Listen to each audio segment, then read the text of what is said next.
Good evening, ladies and gentlemen, and welcome to the Northeast Ohio Ghostbusters Grand National Series. Tonight we are at Charlotte. We're going to be here for 125 laps. It's going to be an awesome race. Joining me tonight in the booth is Jason Taylor. How you doing tonight, Jason? I'm feeling really good tonight, David. I'm so happy to we're getting to watch a race on one of my favorite tracks here, so this is going to be exciting. Yes, it is. I cannot wait to get this show on the road. And ladies and gentlemen, the silence that you heard during the opening of this broadcast was brought to you by the hearing impaired. If you actually heard anything, you may want to check out some better hearing aids or something, because I forgot to turn the light on. Forgot to turn the sound on. So that's all on me. But anyway, we want to jump right in here. I want to get Dustin Jones up in here before we get this thing started, because believe it or not, the line we got here at the cutoff says it's for Richard Springer, but it's actually underneath Taylor Butcher Benjamin, so he's just right there on the cutoff. And with Salvador De Janeiro not showing up here tonight, and Dustin Jones actually showing up, and the other three drivers below him haven't showed up either. I don't know why Bryson Hunt hadn't showed up. But I'd like to get a quick interview with Dustin Jones, if you don't mind. Hey, Dustin, you got a copy, brother? Yeah, how you guys doing? Doing pretty good, man. As I was just explaining to our viewers, you're right there on the cutoff line, more or less, as Salvador De Janeiro has not showed up tonight, so you're definitely going to gain that position, considering that you're only one point behind him. So, with that being said, I know that Taylor Butcher Benjamin is your teammate. How hard are you going to try to beat him tonight to get that 1 or 2 points that you need? You really need to finish 2 points or 2 cars in front of him. Yeah, I'm not going to try to push the issue too much here. This is definitely a little different tonight here than it has been the official race I ran earlier in the week. I didn't get too much practice in. But I think in the long run, I might be able to hang around. Hopefully I don't get too far behind and, really get behind the 8-ball. Not going to really push the issue with anybody. That's normal for me, though. I don't want to ruin anybody's race, especially, a guy I run with consistently and got a good rapport with. Don't want to ruin anybody's race, really. Well, just to let you know, the official races this week was a lot cooler temperatures. They were like 86 or 87 degrees. Tonight's track is 107 degrees. And that's about what it was like running the NIS. So just keep in mind, the longer you go, the looser these cars are going to get. They're going to get a lot slicker, especially coming off, and they're going to want to bite and send you to the inside fence. So just kind of be leery of that. Yeah, we were definitely noticing that early on, how tight it was. It was just really really tight, and just track to earth. So this is an afternoon. The officials were all early afternoon, I believe. So I think we noticed that difference. How tight the track is, but we'll just everybody's on the same thing, so we'll just go out there and just try to complete the race and not have anything catastrophic happen. Well, just keep mindful of this too. When you're coming through the tri-oval, once you get about 35 laps on them tires, that car is going to get really slick and is going to really want to turn easy for you. Definitely on the exits, yep. Yep, it sure will. So you just be mindful of that, and keep your thoughts in your head. Run the track. Don't run the cars around you, and you may end up doing pretty good here tonight. I've been watching you here in practice, so again, I'm pulling for you, but I'm also pulling for Taylor too. He's our broadcaster, so yeah, definitely. Again, if we don't get a chance to get an interview with you here at the end of this race, you want some shout-outs you want to give real quick? Well, just all the DPR guys. Everybody runs the league too. Guys, Getty, Buckner's been a lot of help. Taylor, Taylor, Carl Dotson. These guys have all been big help. Anything they tell me, I try to apply anything. Still figuring all this stuff out. I'm still fairly new to this, so just try to finish the races. Well, Mr. Jones, you have a great night here, and good luck in qualifying. Thank you. You guys have a good one. You too. Well, that's Dustin Jones, and again, he is just really below the cutoff line. Actually, just because of where he's situated at, he's going to definitely gain positions here tonight, regardless. Salvador De Janeiro has not showed up yet. And if he doesn't show up, he's going to definitely gain that position. So that's going to put him just below the cutoff line. But if he can get ahead of Taylor Butcher Benjamin by 2 positions here tonight, that will put Taylor below the cutoff line. And then they will have to battle it out when we go to Dover next week. What do you think about Dover, Jason? I think that's going to be a pretty tough track to end, this first cut on. And just kind of thinking back to his interview, kind of that stay out of trouble mentality. I think with the temp being like it is on the track today, I mean that could be a winning combination there. I mean maybe not top spot, but it's something to be said, especially with this track. And obviously we're not watching drivers here that are just in the massive pool of iRacing. It's not random. Everybody that's racing here is they want to be here, and they're excellent drivers. So I expect that could pay off for him. So I'll keep an eye out for him, and certainly hopefully his team gets a good result tonight. All right, well, since we got that all out of the way, who are you pulling for actually here tonight? Well, I always want to go with the usual suspect, Ryan Hesgaard. He's been outstanding this year. I don't really see too much, competition there, even though he's kind of locked in to the next round. But one of these guys that are on the cusp of that cutoff line, a Dustin Jones, even a Taylor Butcher, someone's going to make a move, and tonight's the night to do it. Well, I'm going to give you right now and tell you, I'm pulling for Clay Phillips here tonight. He may only be a top 3 car, but I've been liking his line. Been doing really good here in practice. You can't cut out Highline Richard Springer either, but Clay Phillips has kind of actually applied a little bit of that Highline going in, but he runs about like I do. He gets that car just on the white line in about center apex of the turn, and it allows him to push that car all the way up just about against the wall. And then I love how he's coming through the tri-oval. He's hanging about a half a car length off of the white line, cutting through the little dog leg there, and he shoots right back up to the wall, and he dives back down in. That's the preferred line here at Charlotte Motor Speedway. It's the one that I prefer anyway, and it's gave me a lot of success here this week as I've actually broke into doing some open racing and didn't do too bad last night in my INS race. Got 3rd out of it, so I've been doing a lot of practicing this week. Awesome. Yeah, it was awesome for me considering that you don't normally see me in the top 20 of any race. But, yeah, it was awesome. Like I said, I've done a lot of practice here in these B cars and then did a lot of practice in the NIS races here. So I think I got a good handle on Charlotte here this week. As we got 33 seconds to go before qualifying, I'm still going with Clay Phillips, and you say you're going to go for Hesgaard? Yeah, he's, I think he's probably close to, I'm going to go with Ryan Hesgaard, but I expect to see someone from the, below the cutoff to be pushing to get up front tonight. I think that we're going to see a pretty good battle, especially on this track. This is a great track. Yeah, it really is. And next week we will be at Dover International Speedway. We'll be there for 150 laps, and they don't call it the Monster Mile for nothing. Drivers who have not made it into the playoffs, who are just below that cut line, they're going to really have a tough time getting around this and battling for each other just to get into that next round.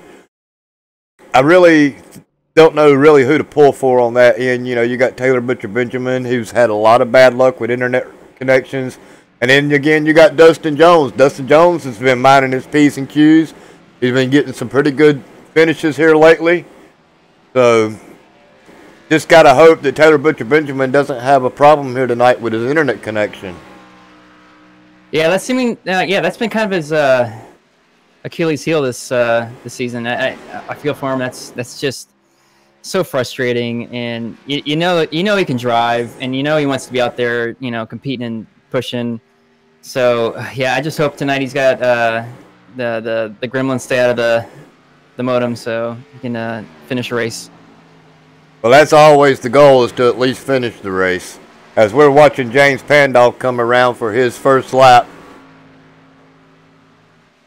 I don't know. James has been struggling here this evening.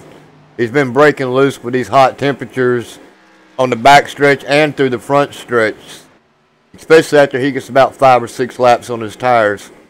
He may be all right for qualifying, but I don't know. He just really struggled here this week, or at least during this qualifying and practice session.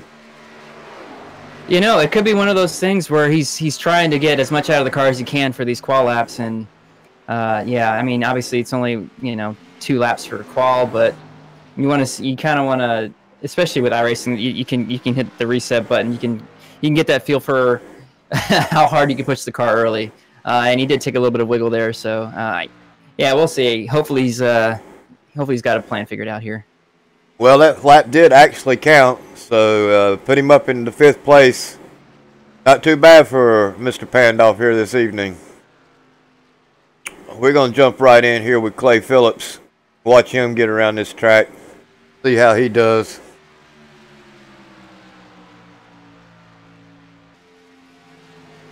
As he's coming around this time, he's already got 1 lap in, and he's pushed him in 4th.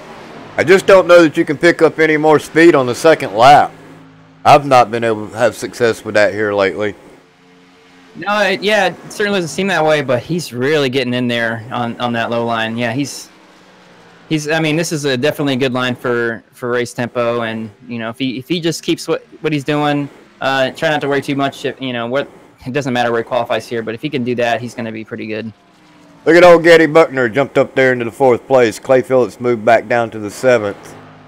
Ben Izinga, wow, got him a 2nd place so far. Did not see that coming.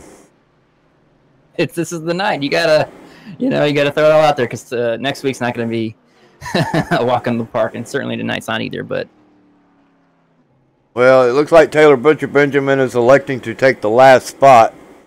I don't know if he knows it or not, but he's got it, as everybody has already made at least 1 lap. Hesgard is currently 5th. He's still out on the track. And Carl Dodson, I believe this is his last lap right here.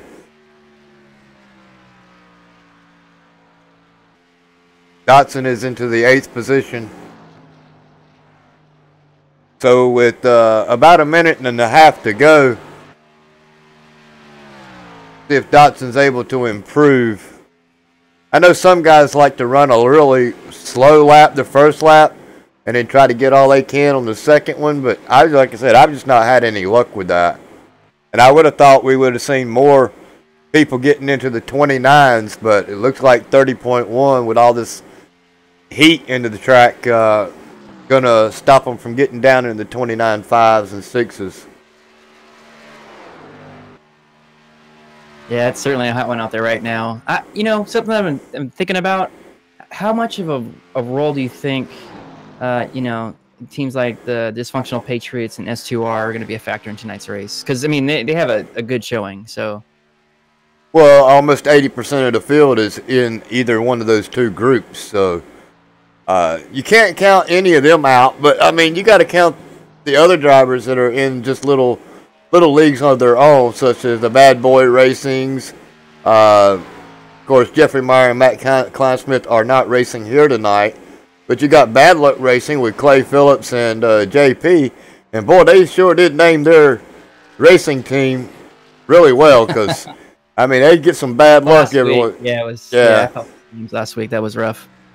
And then you got John Peterson Racing with Ben Izinga, the single-man team. But, again, with what we got here with the playoffs, it's just going to be really tough for these people who are not racing with their teams, with a big team like S2R or Dysfunctional Patriots.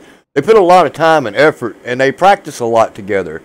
So with that, I mean, when you can practice with somebody a lot and have like 6 or 7 cars out on the track, it's easier to get the hang of what's going on and the handling of your car. And I think Bill Edwards is going to be starting on the pole. We're going to reset these this grid here and see if we can't get the grid going here. As we do have Bill Edwards on the pole, we got Ben Izinga as second. Got James Larillo as third. Getty Butner, way to go, in fourth. Ryan Hesgard fifth. Tater Bowman in sixth. Wow, Tater. Clay Phillips seventh. Carl Dotson is eighth. James Pandolf is ninth. And new guy Ryan Gimmel is 10th. Dustin Jones is 11th. Let me reset this, and I believe... Oh, there we go. Let's go back. Mike Lemon is 12th. Richard Springer's 13th. And Taylor Butcher Benjamin rounds out our field with 14 drivers here tonight for the Northeast Ohio Ghostbusters Grand National Series playoffs. We are here at Charlotte. The pace car is off. We are getting ready to go green flag racing, ladies and gentlemen. I hope you got popcorn ready. You're going to need it. What a pull, Bill Edwards. That's great. Yeah. Well, I'm just looking. You got S2R on the inside, 2 cars, 3 cars on the inside. And you got Getty Butner, who is riding around with the dysfunctional Patriots. Ben Izinga's all by himself. You got Tater Bowman right behind him. Like I said, almost 80% of this field is either S2R or dysfunctional Patriots. And that's not, I mean, that's because that's who's in the playoffs. I mean, these two teams have come out and dominated pretty much, other than the Cup drivers coming in here and showing them up. But Yeah, this is gonna be a good race. I tell you what, this is gonna be a good race. We don't have to worry about that, the Cup drivers, as pace car is getting ready to duck off and we are getting ready to go green flag racing. I can't wait. Let's get it. Let's do it. Pace car's in. Edwards brings him down slow. Wow, he really brought him down slow. Yeah. But nevertheless, they get a really good start. That high line might work for a little while, but you're going to really want to keep that car on the bottom, especially with as hot as it is out here. Yeah, one can almost expect that they're going to have to start, yeah, we already got number 10 on the wall. That's Getty Buckner. Yeah, that's how loose and hot it gets in here with these track. And then the longer they go, the more the car's going to want to do that. As I don't believe Getty got much damage out of it. Now, he didn't get too much damage out of it, but just enough to scuff the paint up on it. Well, it's always a relief when everybody lives out of that, you know? Like, everybody's still going, so, you know, it's tough. Yeah, the first lap, emotions are up because, you know, the adrenaline or whatever's going on, so, you know, good for him for keeping it clean. Well, Izinga sure did get around Edwards there on that second lap. He's now got the lead. And Larillo is right there on the back door. He's looking to try to take over. And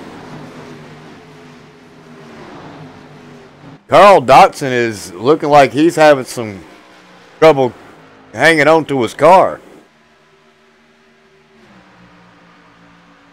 As I seen him swing wide. Might have broke loose a little coming off of the turn back there in 2. I'll certainly have to keep an eye on him and, you know, keep you posted what's going on. Well, ain't nobody really running away. And I really didn't expect anybody to be running away anyway due to how close the times were in practice sessions and as hot as this track is.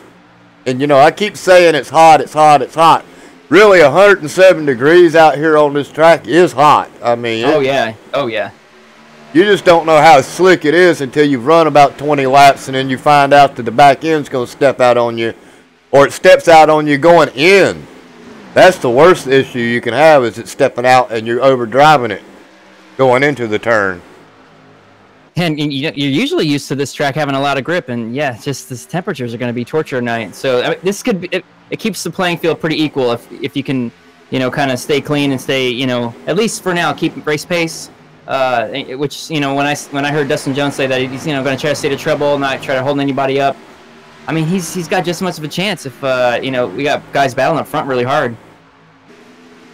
Well, I don't know what's going on, but this is the second race I've seen Mike Springer not go and just ride around way back here in the back.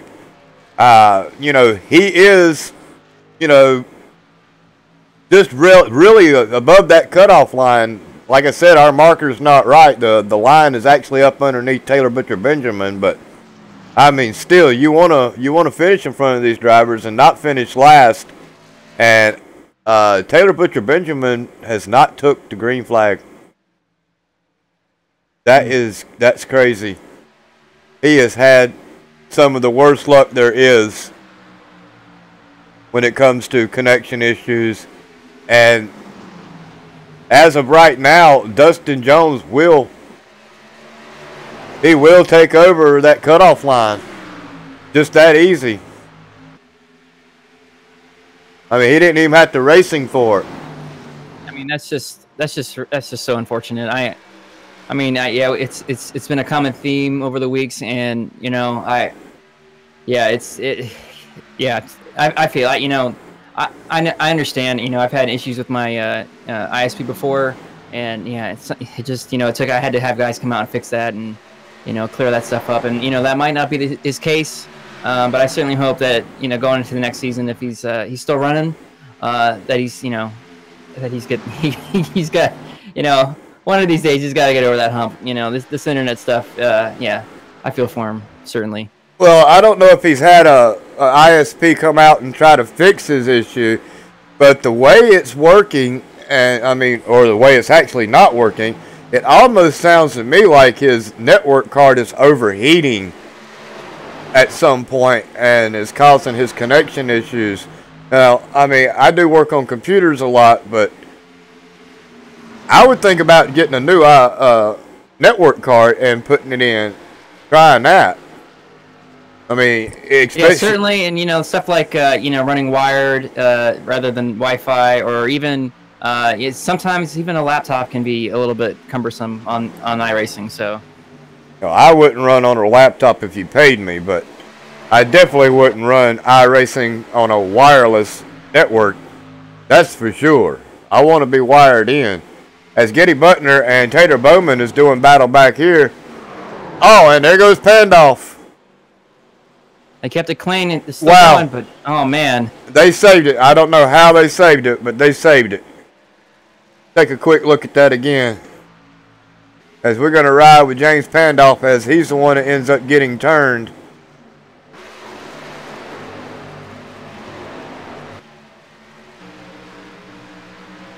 He's already got major damage to his car. I don't know how that's happened. And then Getty Butner just tags him.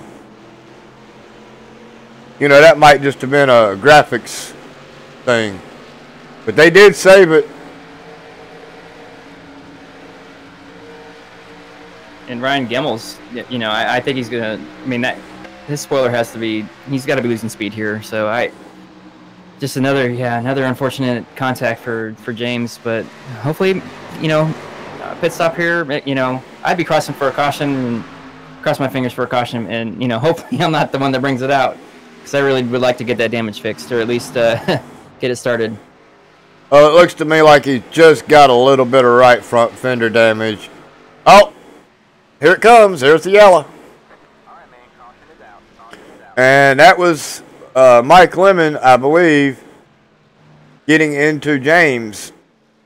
So, and this is the tricky part of the track coming out of 4. It's if I believe that I might have been on the wrong part of the track, but that's a hard part of the track when you're exiting the corner. Yeah, they'll be coming out of 4.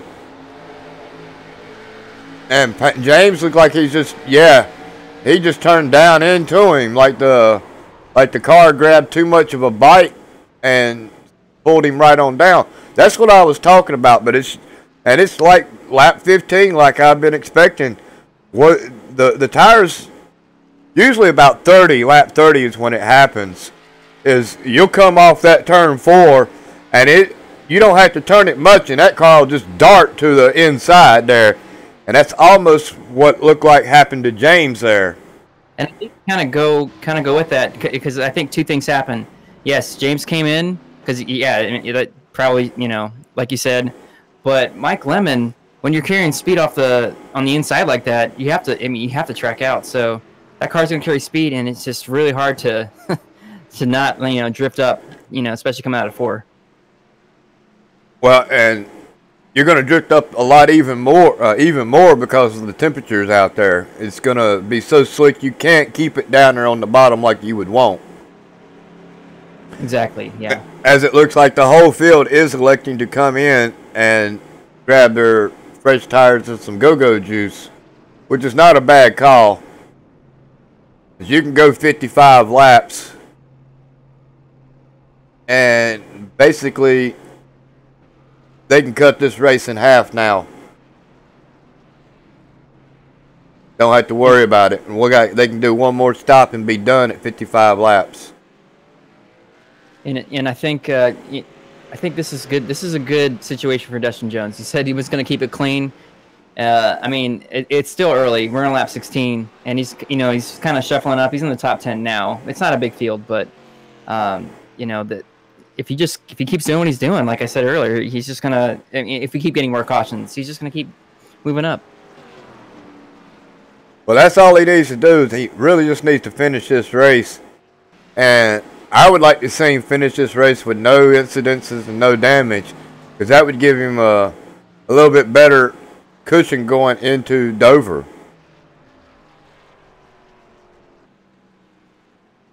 And James Pandolf is going to get credit for leading this lap, as he has not went in.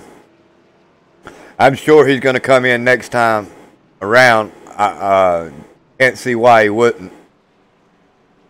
Yeah, he's got some significant damage on that front end, and even on the rear. But yeah, that's that strategy. Get that point, get a lap lead. That's certainly something I wouldn't normally think about. I could take damage. I'm like, oh, I gotta go in. So yeah, maybe part strategy involved there. Points, baby, points. This is the playoffs. You want all the points you can get. I don't know exactly how many points we give credit for leading the lap, but every point's going to count when it comes to the playoffs. Now, I imagine he will be coming down pit road this time by. Surely he's not going to try to stay out with 17 laps on his tires. And he's got a connection issue at that.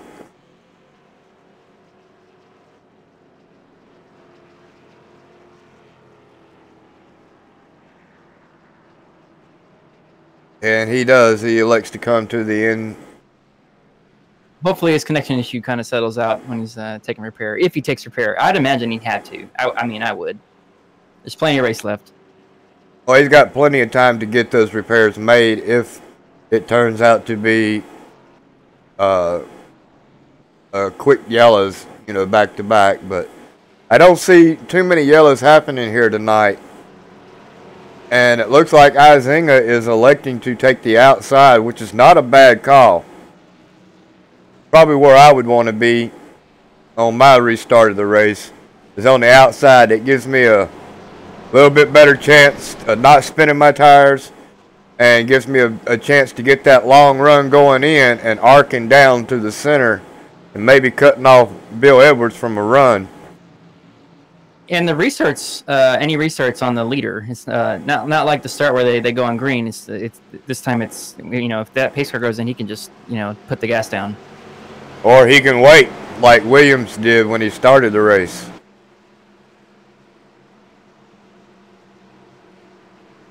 But the pace car is getting ready to duck in, and we're going to go green flag racing one more time here at the Charlotte Motor Speedway for the Northeast Ohio Ghostbusters Grand National Series playoffs. And so Izinga did. He went straight away. Oh, yeah, he had it. That's a great jump right there.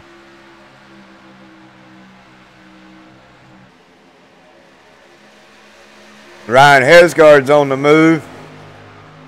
Yeah, almost immediately you just see, you know, these top 10 drivers fall in line. Almost immediately. Well, they know that the easiest way to pass somebody is after you fall in line, and then you can kind of judge and get up underneath them. A lot of battling here 2x2 like Hesgard and Larillo's doing right now. As you can see, it's allowing for Clay Phillips to pull away. You don't want that to happen too much in this race, because if you do, the driver can get out so far ahead of you that even two cars stuck together and working with each other is not going to be able to run him down. And the draft does work a little bit here. I mean, you can get two cars and catch one versus one car trying to run down another. And I'd expect that. It looks like Larillo and Hesgar are on the same team, so yeah, I would just fall in line, and you know, these guys are going to be working together. At least for now. Well, everybody is settling in.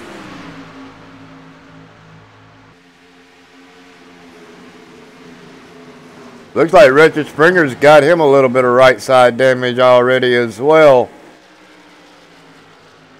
Maybe he's just not as comfortable. And Dustin Jones is doing really good. He's got Mike Lemon behind him, although Mike Lemon is ahead of him in the points. But as Mike Lemon's going to fall back, as he is currently in the 12th position, and James Pandolf is the only vehicle that is in front of him, I would say, in points. And James Pandolf is actually behind him on track, so he's going to gain a little bit of points on Pandolf as of right now. But so is Jones going to catch some points over Mike Lemon. It just looks like that damage right now to Pandolf is I mean, he's about to get lapped. Yeah, it's significant damage. He may even have some engine issues. Or he just may not. Coming in. Yeah, he's got to come in. I hate to see him end his race like this, but it may be, you know, he may end up having to call it. As Bill Edwards just got passed by Clay Phillips on the high side. We'll definitely have to keep an eye on Pandolf to see if that, you know, because it's still early, so I'd at least keep running if he can get that damage repaired. And, you know, because he might go, I mean, hopefully he doesn't go down too many laps, but, you know, these aren't, this isn't a super speedway. You know, it's a fast track, so hopefully he can get back out there. Well, we got 100 more laps to go. Anything can happen. Drivers that are in these playoffs can break loose, wreck. James can stay out and ride around and collect some points. It's just, that's what I would do. I mean, like I said, every point counts, and I'm going to drive my car until it can't drive anymore if I'm in the playoffs. Of course, yeah, for sure. Of course, now I won't try to be a hindrance to anybody. I'll get out of their way. But if I can collect points by passing cars that are already out of the race, then that's what I'm going to do. Well, it looks like he's getting back out, so that's good. That's good to see. Well, they got a minute, almost a minute repair time, so maybe let's take a look at his car and see just exactly if he got. It still looks pretty rough, especially that hood.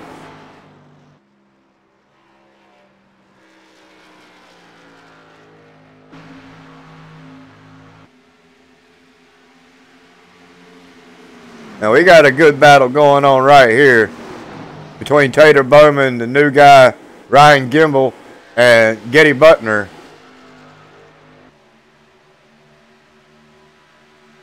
Gimble's in the 90 car. I don't know how many races he run with us. You know, this may actually be his first race, but he's not doing too bad as he does his car right up underneath Tater Bowman. Oh! And Bowman hits the wall hard. Let's see if he had any help.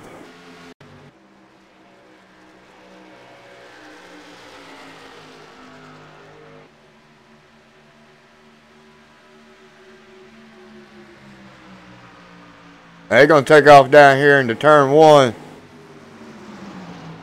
Gimbal gets up underneath him. And again, it did not give me the replay like I wanted. We might be getting a caution here. Tater just spun on the 1 and 2, and he's in the. He's on the apron, but oh man. We're taking another look real quick at this last incident with him.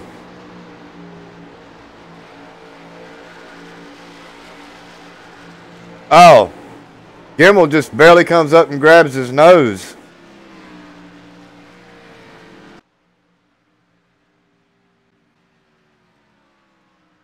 Oh man. And Bowman is out of the race. Is he? I don't.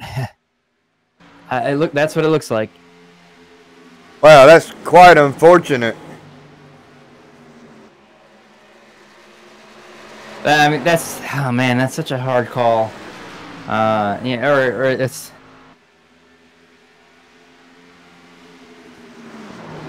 Well, he may have had engine trouble. I didn't get to go back to see the replay because he had already logged out. Yeah, his car was pretty loose after that incident, and I mean, he just couldn't keep it under control all by himself. So. Well, that means he probably knocked the toe way out on it. Taylor Butcher Benjamin is now re-entering the track, 18 laps down. And this is a tight battle right here between Hesgard, Edwards, Phillips, and Izinga. Hesgard's trying to get up underneath his teammate, and he's trying to do it cleanly.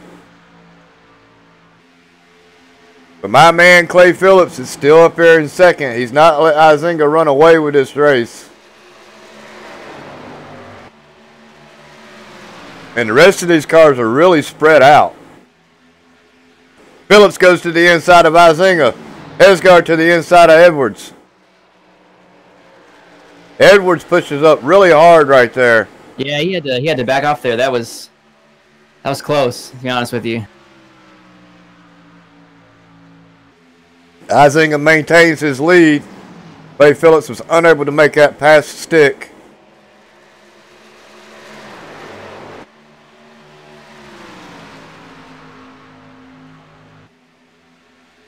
Check in with Dustin Jones, who is now currently running in the 10th position. He's still ahead of Mike Lemon and James Pandolf, Tater Bowman. And looks like Taylor Butcher Benjamin again is now back off the track. Or he's been disconnected from the server, one of the two.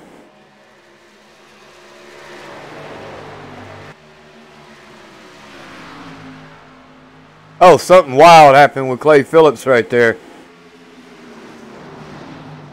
See if we can't get a quick replay of what happened. I think he's going to bite when he comes off of turn 4 here.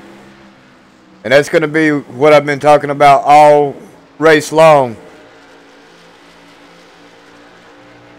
Yeah, at these temps on the track, it's torturous. That's exactly what happened. That front end grabbed and pulled him right down to the inside.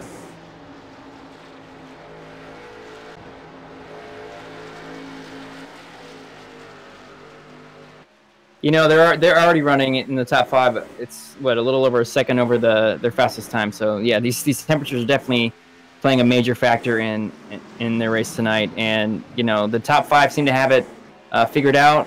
And I think their best hope, and you know, they might be praying to keep green, but you know, it's entirely possible for some people with some damage to certainly spin out, and you know, you don't want to see that. Obviously, we're never hoping for that. We want to have a good race, but well, the same thing just happened to Izinga as he come off of 2. His front end bit and sent him middle ways down the track as well. And the longer they run, the worse that condition is going to get. Going to make it even, I don't know if slicker's a word, but I mean, it's going to make it really slick for these cars. And you're going to have to start backpedaling the throttle. You're going to have to eggshell it.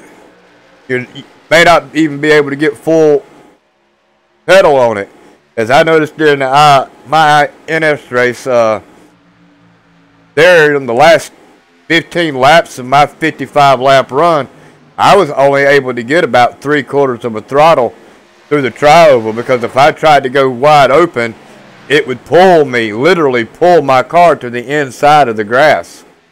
So I was having to eggshell it and could never really get wide open. Yeah, it's starting to look like they're they're racing on ice here. Well, I don't know what just happened. It moved Hesgard up into second. See if we can figure out. He shoots up underneath Clay Phillips.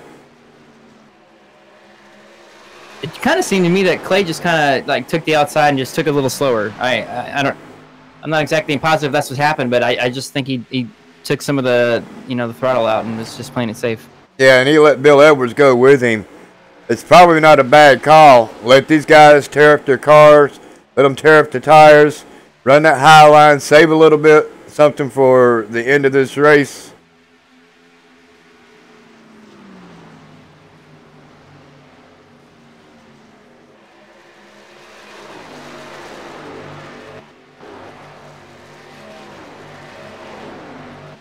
Oh man, I certainly feel for Tater Bowman. I don't want to keep harping on incidents or anything like that, but he's always been the Mr. Consistent. I never count him out, and he's if I did this more often, oval racing or at least stock car racing, that's a driver I would look to kind of be taken under his wing and figure out the system, because he's absolutely great on these ovals. Yeah, and for long runs on top of that, I mean, you just can't never count him out. He's always usually there at the end, but if he got major damage to his engine or a meatball, he's like, hey, you know what, I'm going to sit here for 30 minutes, and I don't really blame him. If you get the meatball and you got to sit there for 10 or 15 or even 30 minutes, points are points, but he's high enough in the points playoffs that he can afford a bad race. Not that anybody can actually really afford a bad race, and never give up. Taylor Butcher Benjamin is back out on the track once again.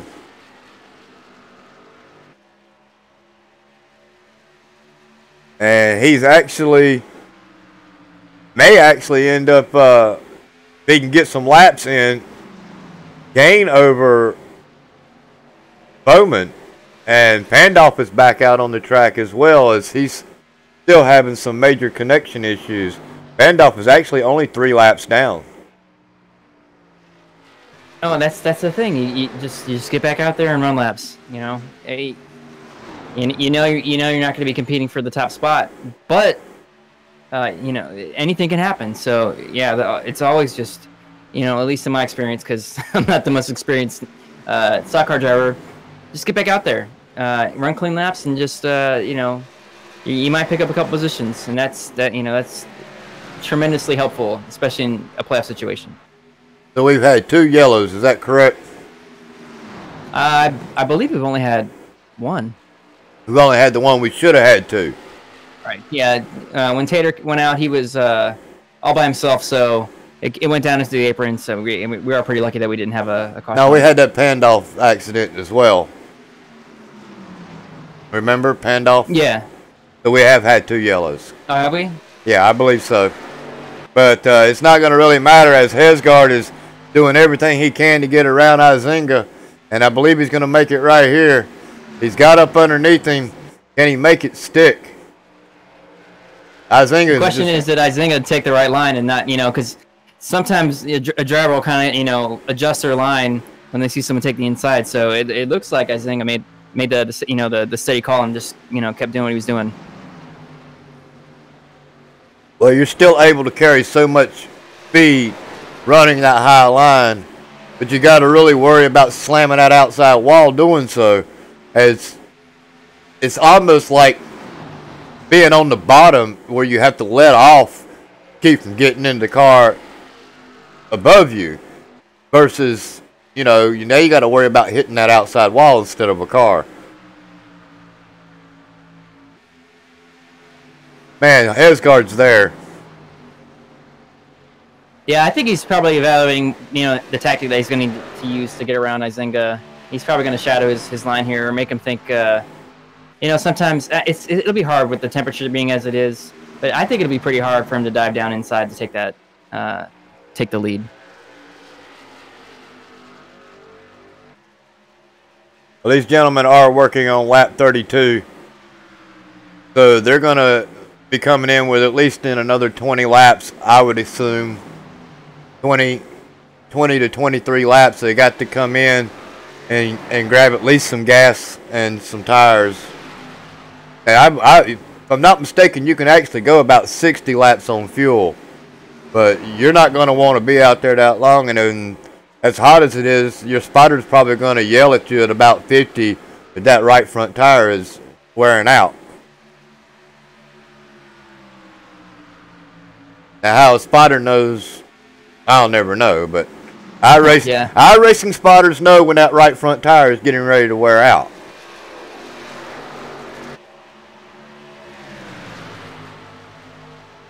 Uh-oh, now they're coming up on lap traffic.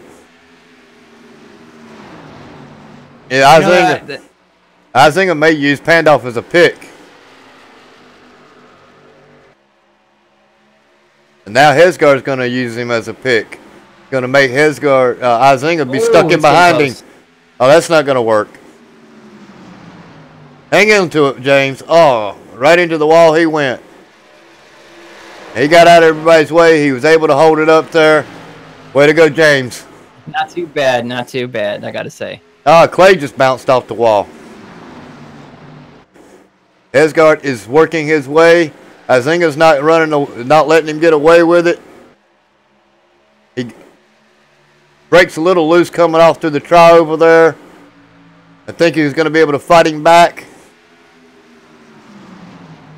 Give that position. It's incredible how close they can get. It's just. I wouldn't want to be that close.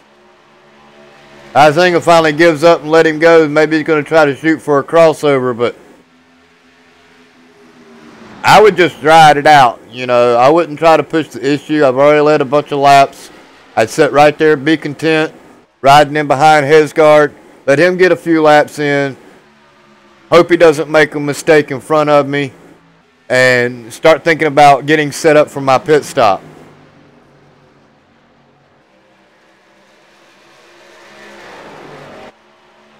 I mean, Bill Edwards looks like he's waiting to get in there, so, I mean, these S2R boys can possibly run away with this if they get the right opportunity. Oh, he's waiting to pounce. He's just waiting to see if one of these two drivers makes a mistake, and he'll be right there all over it. Just as long as he don't get caught up in it. I believe Getty Butner has already come down pit road. Ryan Kimball's in pit road. Richard Springer is now coming down pit road. The green flag pit stops are starting to take place on lap 38 for their tires. So, yes, Getty Butner, Richard Springer, and Gimbal, I can't even talk tonight, have all come down pit road. It's Gimbal, right? Yeah. Or Gemmel, it's the first race I've broadcast with him. First race I believe I've ever seen him race either. Is Izinga now shoots up underneath Hesgaard, and he's going to make this look easy. Hesgaard battles back on the outside though.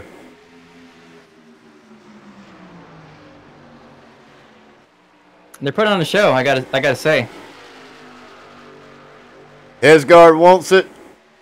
Izinga wants it. Editors are saying, boys, don't wreck in front of me. Yeah. This would be perfect opportunity for Bill Edwards to get in the lead, Just stay safe. Now they battle it out. They battled it out right here for almost 2 laps. Oh! Izinga lost the position to Edwards over that little bobble right there.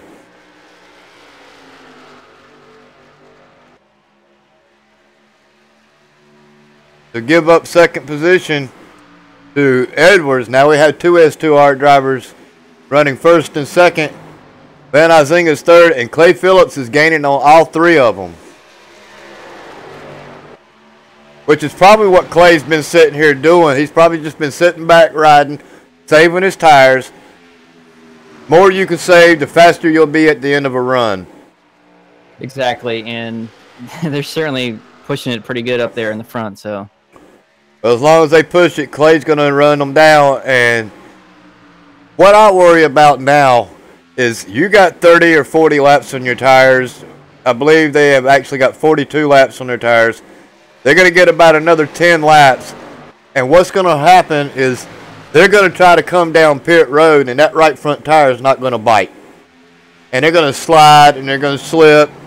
You may see somebody spin to the inside or just miss the pits altogether and have the car completely lock up, as Edwards just bobbled right there through the tri-oval.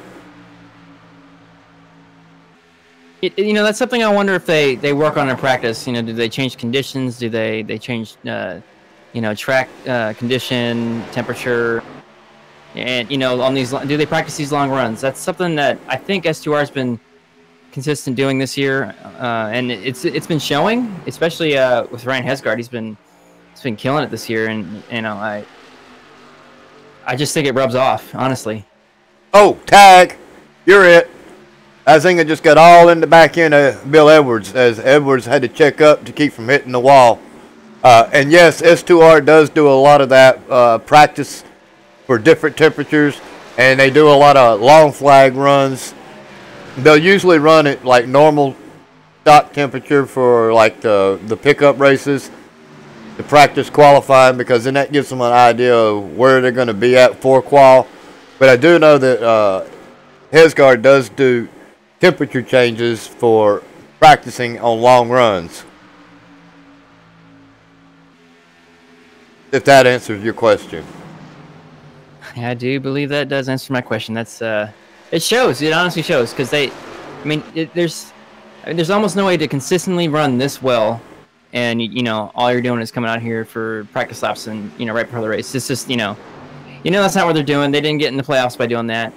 I think it's a good recipe for success. You know, you got to try different conditions, because, you know, I believe that these races are running off of dynamic weather, so you don't know what you're getting ahead of time. No, you don't know what you're getting ahead of time, and it's not like pickup races where the track never changes. So there's no dynamic weather in the pickup races. So if you figured out the line, if you can consistently hit that line over and over and over again, then your car is going to do almost the same thing with just a minimal difference on wear and tear on the tires. As with the dynamic weather, the more they run in a certain spot, the hotter that track gets in that spot. So then they got to start searching. Where's the cooler track temperature? Where can I get grip at? Just like a real race. And it begs the question for me with regards to Ryan Hesgaard. You know, if he, you know, it's still early playoffs, but if he runs away with this playoff, you know, do you see him moving up? I don't even know. Does he run even the Cup Series? You know, I know he's ran a couple of Cup Series races, I believe. Earlier I was watching, believe it or not, I went back and watched the Martinsville race back in March that we had for the Grand National Series just before this race, and Hesgaard was in that. I don't know if he would actually move up going into the Cup Series. He just doesn't like that car as much as he likes the Grand National cars. But, I mean, we got the Winter K&N Series coming. We got the Skippy cars coming. So, he may elect to do some Skippy racing this winter when we get into it and practice on his road course. You know, he didn't do too bad at neither one of the road course that we had. Oh yeah, I remember. Yeah, there were some races where I'm like, because, you know, I didn't know everybody in this league yet, or this, you know, DRL league, and you know, when he comes out on the road courses, he's incredible. You know, you see him do really well in oval, and, you know, sometimes, you know, guys only do oval, but he comes out and he's he's running up there, you know, with like Christopher and you know, Short, the Priest. You know, he's up there. Well, they're starting to make their way through lap traffic as Springer just got lapped. Oh! Oh no! Springer just got lapped, and so did Getty Butner. But Izinga just had a really bad miscue right there. We're going to have to get a quick review of that as soon as I can find him.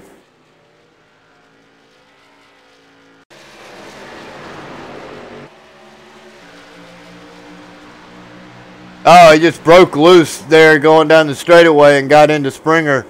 Oh, bad news. Phillips just got all into him and could not stop. That's a crying shame.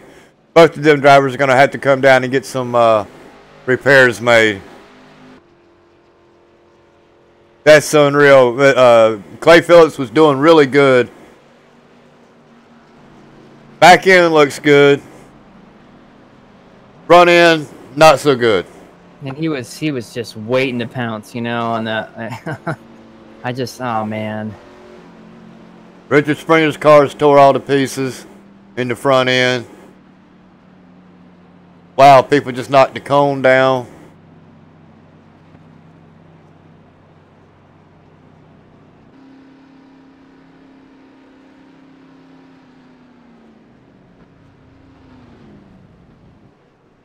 I mean, this is going to shake the field up a little bit. It's going to shake the field up quite a bit. We're going to stop and see if Izinga gets any of that repairs done. And like I kept saying, Dustin, he's got a good strategy. He does have a little damage, but... Well, Hesgaard's down in the way. He didn't waste no time. Izinga is electing to get some of that damage repaired. I don't blame him. I believe Getty Butner might have been able to, well, he should have got his lap back. But he didn't for some reason. He should have been in the lucky dog. Izinga's got a lot of damage. He's still on pit road for 45 seconds and he's still sitting there. Gonna have to hurry up or that pace car is gonna beat him that start finish line. He's got to be out of the pits before that pace car gets to the start finish line. And if I'm seeing this correctly, S2 are on the top 3 right now. Yeah, Hesgaard, Bill Edwards, and James Lorello are your top 3. Looks like everybody else, Clay Phillips, decided he was going to go a lap down. I don't know why. I would have come in, got a little bit of damage fixed, and then went back out. Tried to stay on the lead lap.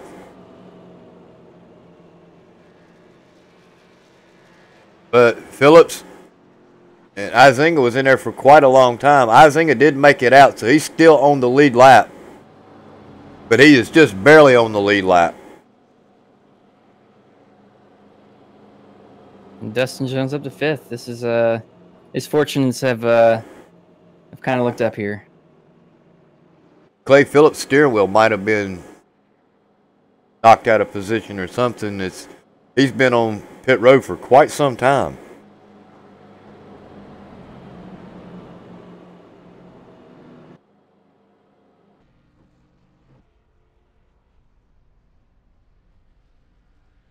And he is still getting repaired.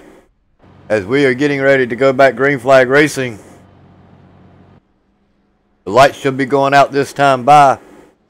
That's going to put Phillips down another lap. Well, he looks like he got ahead of the... Did he get out? I think he got out in time. Okay. Well, if he can get in front of Getty Butner, if we get another quick yellow, he'll get the lucky dog. But that's still a crying shame for Getty, for Clay Phillips. You know, he's had that kind of luck all season long.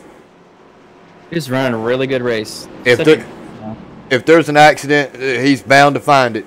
Just unbelievable at the luck that he has with that.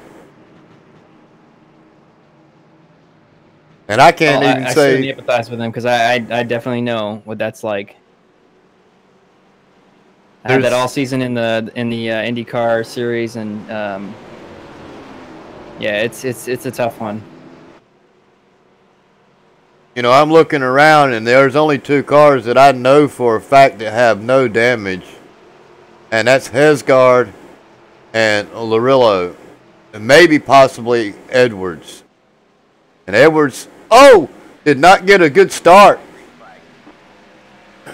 Hesgard launches off. Larillo's looking to get up underneath Edwards. Carl Dotson's moved up in here into the top 5. Don't know where he come from, but he really struggled earlier in this race. And now he's up here trying to mix it up with these boys in the top 5. As new guy, Gimmel, is looking to get up underneath Dotson right now.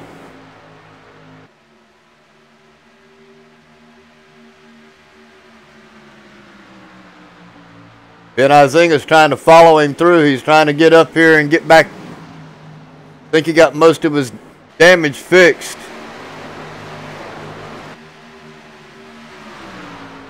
He just can't find a hole. I'd be making one.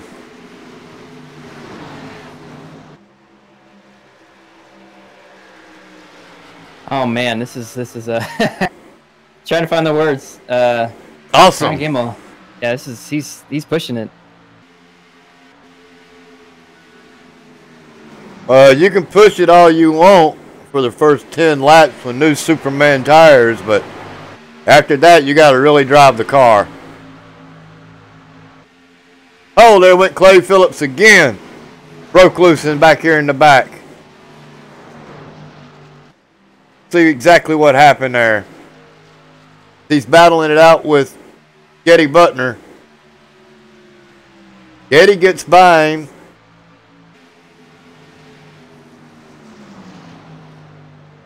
And I bet he's just going to bite coming off right here. Tag, outside wall. He looks like he's got some significant left front damage, and I don't know if that's playing a factor in handling right now for him, but that's probably the case. Oh man. Or maybe not. I'm watching what you're seeing, and I don't know if that's the case, but yeah, he's trying his best to get around Richard Springer now, but I mean it's just a crying shame. He got caught up in that wreck, and now he's probably a little bit mad. Knows there isn't but 50 laps to go in this race. So, I mean, he's really got to try to push it to get back up there because he's still 1 lap down. He needs to be in front of Richard Springer. He needs to be in front of Getty Butner in order to get that wave around to come back and battle back for these positions. Hesgard is checked out just a little bit for a half a second lead over Bill Edwards. yeah, that's tough when you got to change your strategy from chasing 3rd place to. It looks like he almost took that outside wall in the 4th position, but now you're chasing for getting back on the lead lap. That's a real tough situation to be in, and especially because you don't know how the car's going to handle since you just took some significant damage, and yeah, just bad luck just breeds bad luck apparently. It does for Mr. Phillips. I know that's got to be upsetting for him. Mike Lemon is not doing too bad here for this race. He started 12th. He's in 4th. It's not going to be a bad points day for Mr. Lemon. He just got to watch out for that new guy behind him. I just don't know that I've ever seen Ryan Gimmel in a DRL race. He may have, but I just don't remember. I mean, he's looked pretty good tonight. It's just that one little thing, like sometimes your spiders will tell you he's like right outside. So I don't know if that was the case, but that's usually the culprit for when you end up clipping somebody's nose on an exit like that.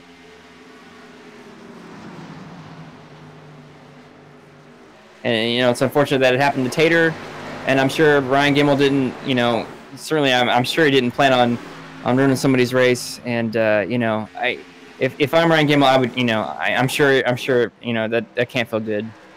No, and considering that Tater is one of the top of the, he's up there in the points for the playoffs, so it's going to be a real bad points night for Tater, that's for sure. As these drivers are getting closer to the end of this race, they got 12 laps on their tires. I believe they can make it. I don't know if I'd want to try to make it, but I believe they can make it. Well, I think a lot of it's going to be based off of, you know, how well S2R holds on to these positions up here. No, it's going to turn out that they're not going to be able to make it, not for tires anyway. Because they got 13 laps on their tires. They got 20 laps to get to the 100 mark. And then they got another 25 to go after that. So that's, it's going to be close. It's going to be really close. 54, 56 laps. I believe they can do it, if my math is right. You know, last week they were able to, I mean, they really pushed it. And obviously, weather conditions this week are, you know, drastically different. So, you know, they were, you know, they might be trying to push it here, but we'll see. Yeah, for sure. I mean, I know Getty said he struggled here all week long. I was talking to him in chat earlier. Said he just couldn't get the grip of the hang of this track for some reason, and he normally does pretty good at it. As we now have Bill Edwards looking to try to make a move on his teammate Hesgard. And we got 3 S2R drivers running 1, 2, and 3. but it's not out of the realm of possibility for Ryan Gimel to get in there. Yeah, he's been running some clean laps. He's up to 4th. I don't know. Let me see where he started, but he started 10th. So one hiccup aside, yeah, he's had a pretty good race so far. It's not too bad for him, as Edwards is now closed in really on Hesgard and is now trying to make a move, and he's got Larillo going with him as he's pushed Hesgard up the track just a little bit. But Hesgard uses that high line to pull back in front of him. Looks like Izinga is having some problems back here with James Pandolf. It's Carl Dotson. I seen them both get squirrely just a second ago. I don't know if there was contact made or not, but they are battling this out for position. But Izinga needs to get in front of Mike Lemon, remember? Yeah, oh yeah.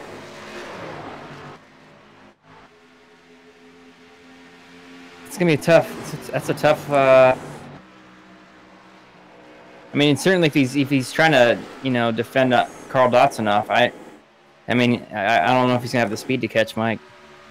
Well, Dustin Jones is coming out ahead on this, as the only person he really needed to be in front of was Taylor Butcher Benjamin, and he's now gained points.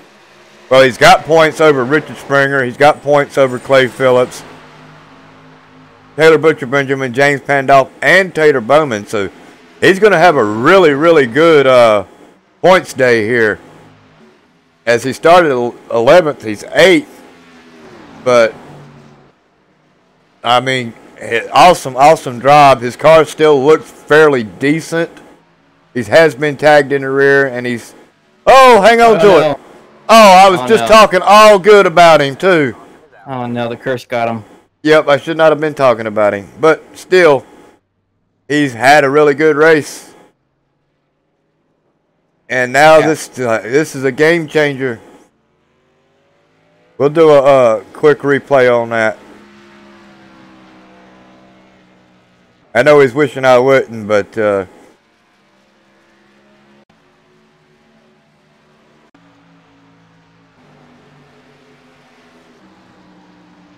this is what I'm exactly talking about here. These drivers only had like 20 laps on their tires. Maybe not even that when this happened. And he's going to come off. And that car is going to get really slick going through this tri-oval. and he just I don't know if overcorrects. he just missed. Yeah, exactly. Yeah, I was just gonna say it looked like he just kind of overcorrected and. Well, that's what I've been talking about. That car, I mean, it don't take much of that turning that car to the left, and it will actually pull you to that white line. And if you try to overcorrect for it, that's exactly what happens. You will actually slam the outside wall. I've had it happen in practice a lot for me after running 20 or 30 laps on my tires. I did a lot of time trials this week as well, and a lot of practice in the Cup cars, especially at 107 and 109 track temperatures. So I'm expecting to be a hot race for us tomorrow. I would love for it to be a hot race for us tomorrow. Let's put it that way. You got more power in that car. It could be chaos, or it could be, it's so tough when these tracks are hot like this. Well, give it to Larillo as he beat Hesgard off of the pit road. To put Larillo back up, put Larillo up in first now. Hesgard second. Edwards third. Ben Izinga has now got himself back up in position, as it is showing him in fourth and Carl Dotson fifth, but don't know if that's going to stick, as it looks like Carl Dotson. Yeah, Carl Dotson's behind him. All right, it just didn't look right.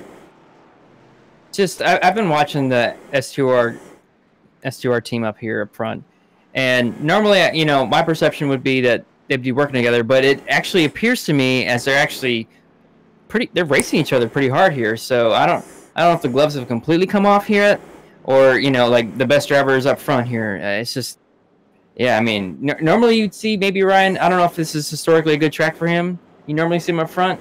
Not so much today. We're seeing these other team drivers, keeping up with them and able to, Well, all three of them are battling each other for points. I mean, Hesgard may be in first, but Larillo is only 11 points back.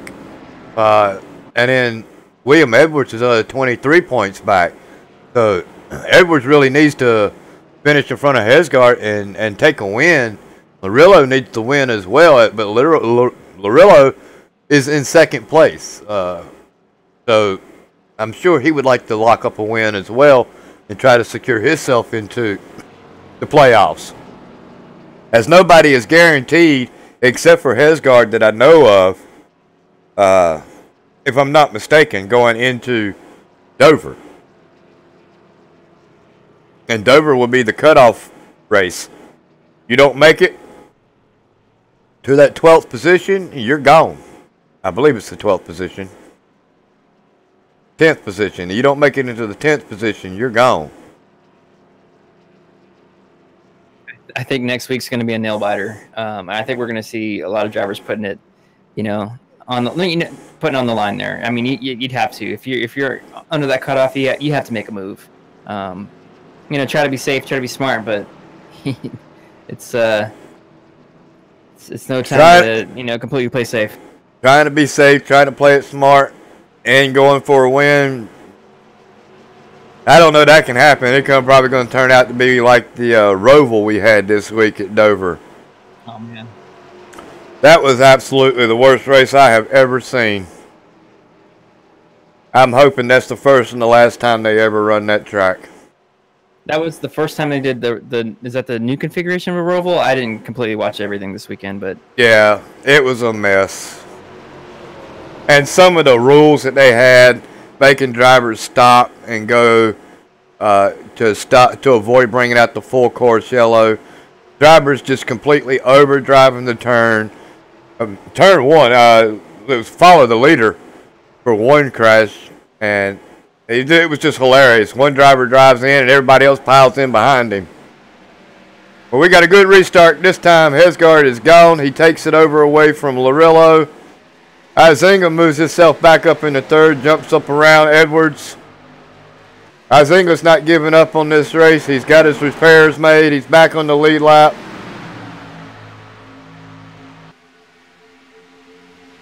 Not too bad. And there's a lot of battling going on right here in these top 6 cars.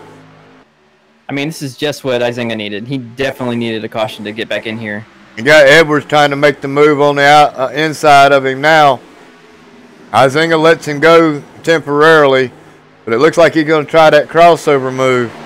If he can get that car up underneath him. Edwards got a clean car, so yeah, I mean, Edwards is going, he's probably going to have a little bit of an edge here on that battle. So it's going to come down to can Izinga keep his tires good, and yeah, I totally expect this. Hopefully we don't have any more cautions. That's probably what they're hoping, and we're going to see some good racing here. Ryan Gimbel is trying his best to get around Carl Dodson for 6th place. I thought he was going to do it, but Carl was just able to power through on the outside.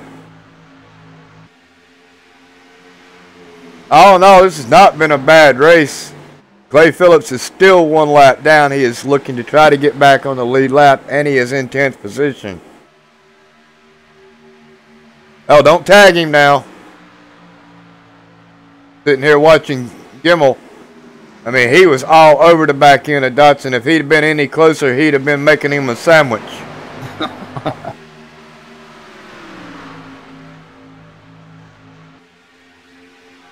I'm gonna have to remember that one. That's pretty good.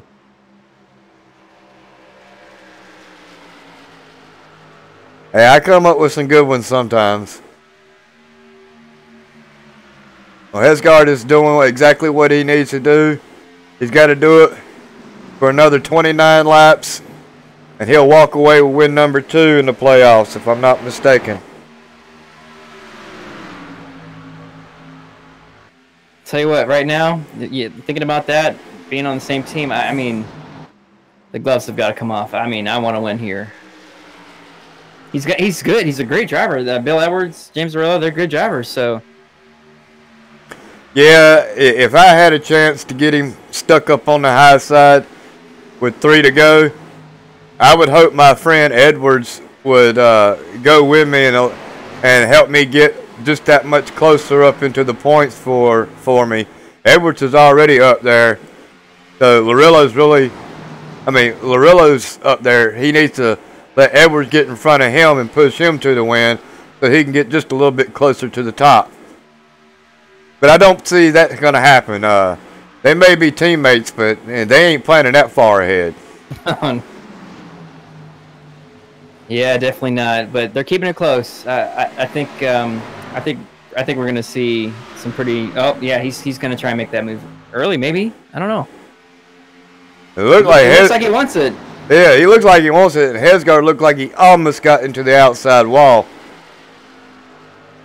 But these gentlemen are not going to run over top of each other. They're not going to wreck each other to try to get this win.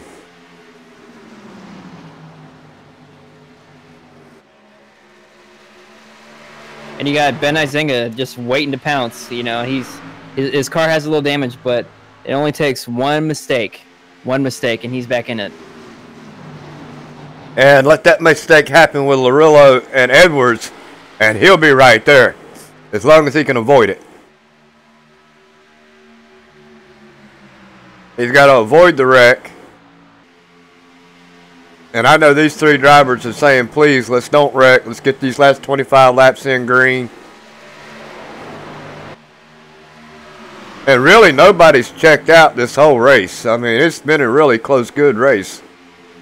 Hesgard was out by about a half a second, but they run him back down.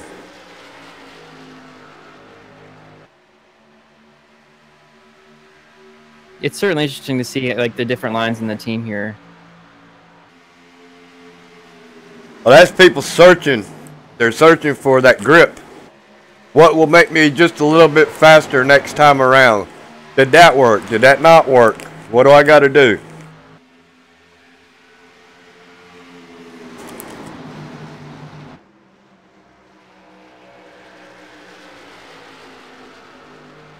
It's going to be really fun come tomorrow night. Oh, wow. Yeah, I have to tune in to see this. These Cup guys get out there and battle it out.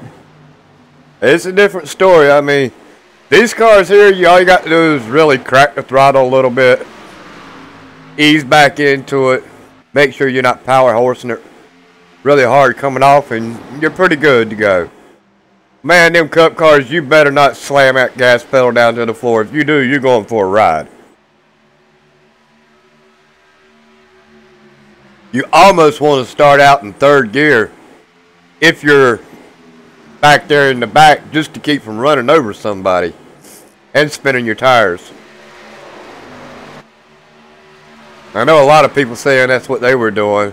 I didn't have that issue. I always shelled my throttle anyway in second. I do have to ask. I didn't catch the cup race last week. How'd you do? Duh. Okay. You know, I don't even remember how I did. I know I'm still right there on the cutoff line. My memory is real short. Hey, you know what? With iRacing, sometimes that's a good trait to have. DRL, there's a lot of great racers, so you know it's incidents happen, and you know the guys around you are usually pretty good. You know, so yeah. Remind me what track where we were at? Was it? I even forgot to. I don't think I did too bad. I think it might have even got a top 15. Richmond last week. I have no idea. I have no idea how I did. I know I'm just hanging on, barely hanging on. But I'm gonna make something happen this week. But the battle's been close right here, ladies and gentlemen, with Hesgard and Larillo and Edwards. Izinga is still sitting back here in the back, waiting, but he's quite a few car lengths back now. And he's gonna have some contention problems right here with Mike Lemon, as Mike Lemon is gaining on him. Yeah, it just looks like that left front damage. It's probably taking a little bit of a toll on his left front tire. Yeah, We got Larillo, who is he's there. I mean, he's not letting Hesgard get away, and he's looking like he's just waiting to make the move. Now the question is, are we going to get a yellow flag with a self spin, or one of these cars back here in the back battling it hard with each other for position? Well, I'll tell you, the two drivers that helped the most, Clay Phillips and Ben Izinga. Well, Gimbel's back there on the back door of Lemon. He's trying to make something happen. Lemon is trying to catch his way to Izinga. And this little group of 4 cars right here, been a pretty good steady race. As I thought I just seen somebody come down pit road. Taylor Butcher Benjamin is now back down pit road. He never gives up. And that's what you got to do.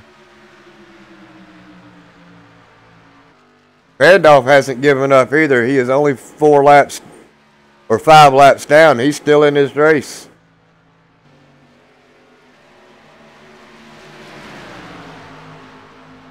As it looked like we might have a challenge for the lead. Hesgard is coming up on lap traffic. Larillo is right there on him. All over him. I'm on board watching, and it's. I mean, I'd be gripping that steering wheel so hard because these guys are just slinging this car around. It looks great.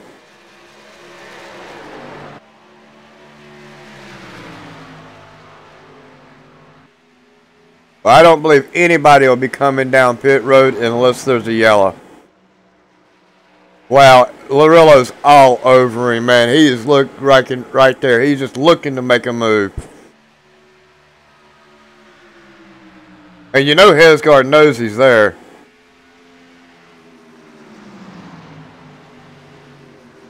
Look how close he gets to him right there in the turn. He's all over his back door. Speed. But is it enough to get around?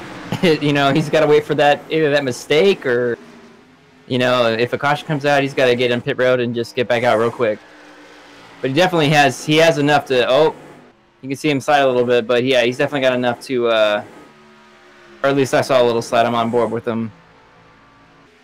He's got Edwards working with him. Hesgard goes high, and Edwards will go low with Larillo. It looks like Hesgard is playing the rolling through the center a little bit better, coming off. But I'm worried about this car right here, back here in the back. This little group with Izinga, Lemon, Gimmel, and Dotson. I've been seeing some really questionable moves, I would say. What in the world just happened? We got to go back and take a look at that, as Edwards just made a pass on Larillo somehow.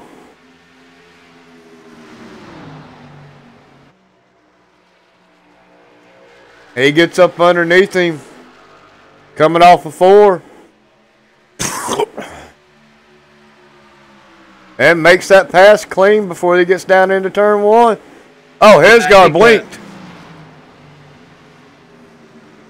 I think what might have happened is Larillo may have burned up just a little bit too much. He did take a little bit of he did slide his car just a little bit, you know, going into the tri-oval. So that might be playing an effect to him right now. I mean, if Bill Edwards has been having a good line and he's just been shadowing these you know, 2 other team drivers, I'm sure his tires feel pretty good. Well, I'm bouncing back and forth between these first 3 and the next 4. To see that people are stepping out back there. I seen Carl Dotson shoot way to the inside there the last time around, and thought he was going to end up breaking loose and wrecking, which is not what these drivers want to see here with 10 laps to go.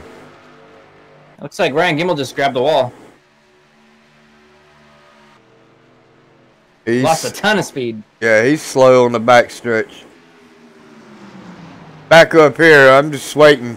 Edwards is going to try to make his move. He's going to make it. He needs to make it here close to the end. I say with at least 6 or 7 laps to go, he's got to make it.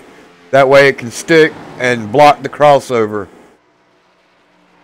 And it looks like he's listening to me, as he's got his nose up underneath him. Hesgard just gets that run through the tri-oval. It's going to be so hard to pass with, you know, with the tires this far into the run. So if he's going to make a move, he's going to make a count here.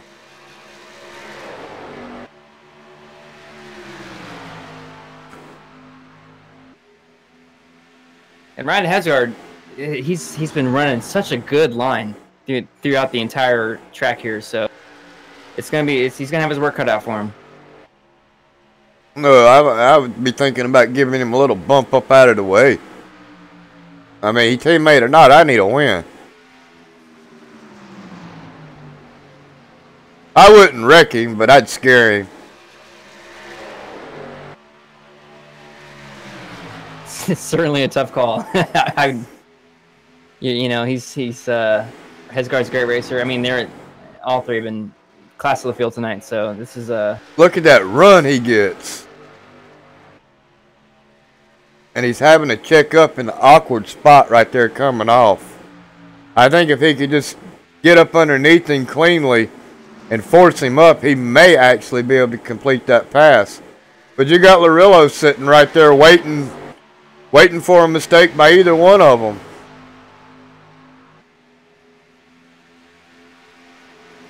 It's going to get real interesting here.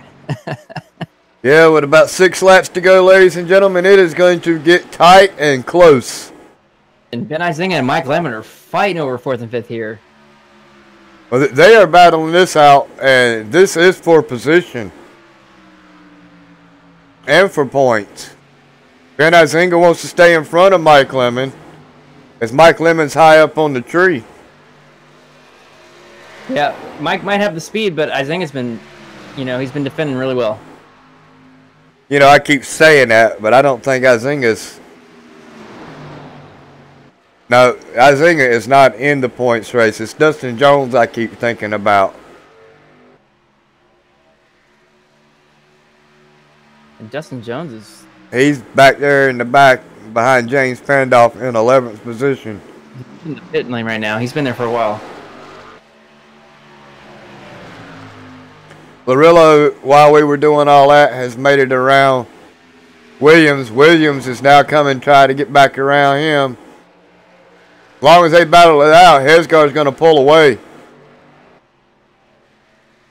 With 5 laps to go.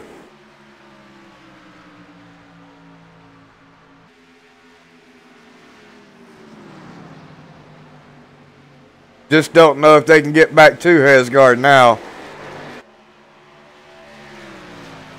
Yeah, he's yeah, he's been consistent, and that's all he really needed to do to finish this out. Just stay steady. Slow and steady wins the race. That's what I've always heard.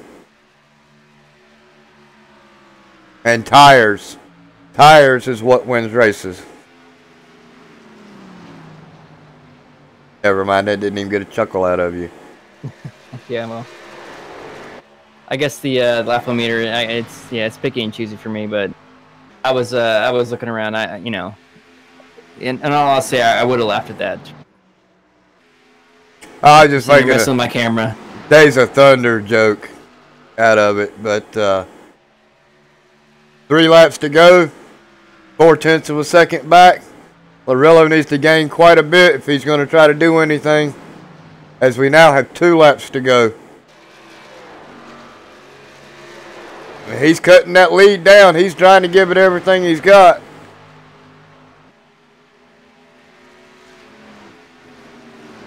I mean, at this point, it looks like he's going to have to just defend off Edwards. As long as he doesn't have to. We got James Pandolf coming up here through the tri-oval. Oh, he was smart. Whoa! Yeah, he shot down pit road to get out of everybody's way. Nice call, James Pandolf. Yeah, good move. He did not want to be a factor. But I think it scared Hesgaard anyway, as Larillo has gained quite a bit. You might see a last lap move right here. This is oh my goodness. If he can get up underneath him, don't let off. I don't know if he's going to do it. Don't let off.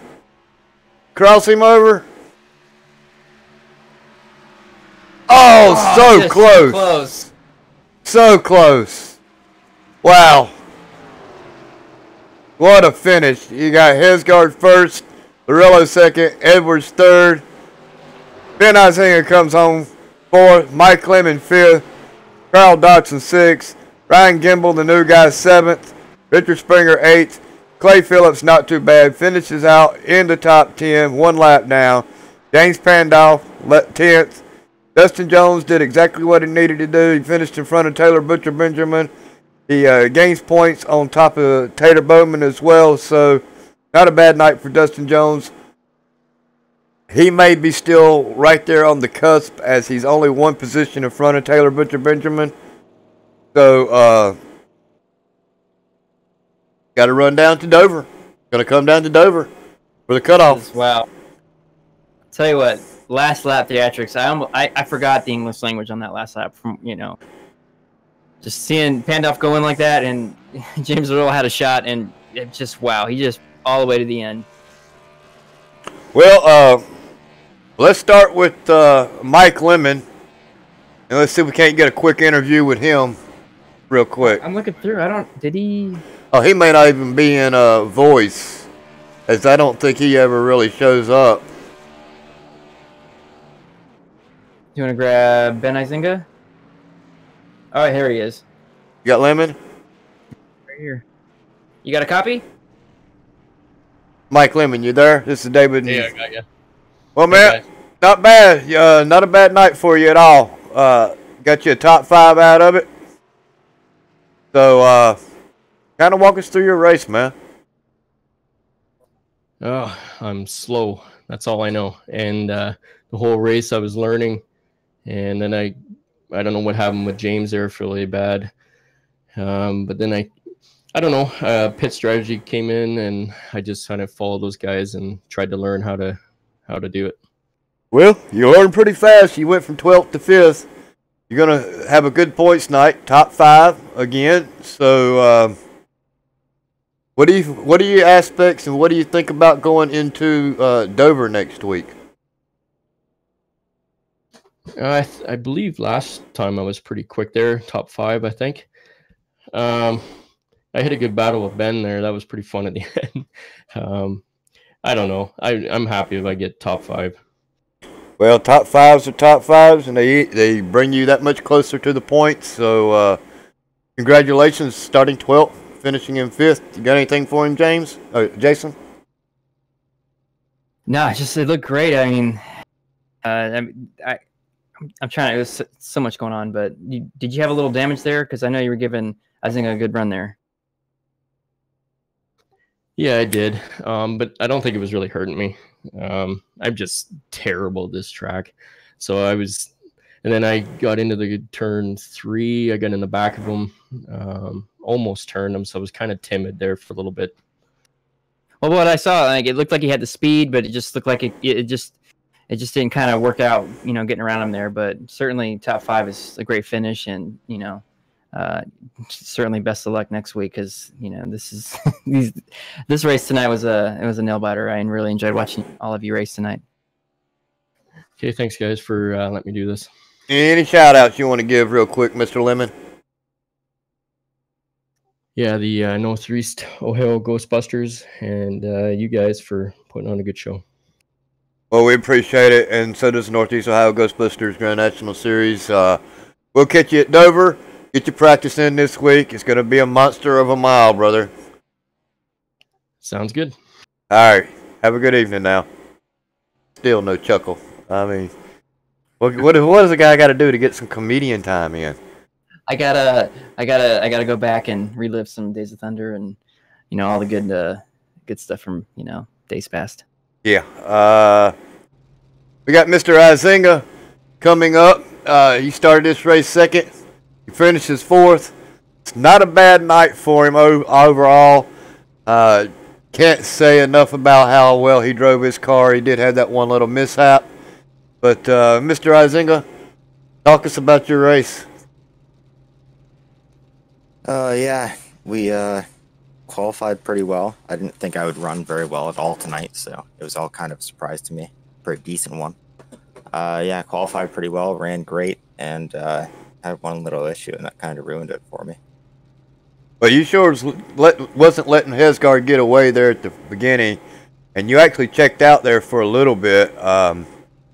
You think if you had not had the damage, you could have been up there battling it out for the win, or actually pulled it off? Yeah, with the damage, I was a lot shorter in the turns I found, or I was a lot quicker in the turns I found. I was just, I'm not sure if I had an engine damage or it was all aero, but I was much, much slower on the straightaways. So I think that's what did it. Well, that's really some bad luck for you tonight.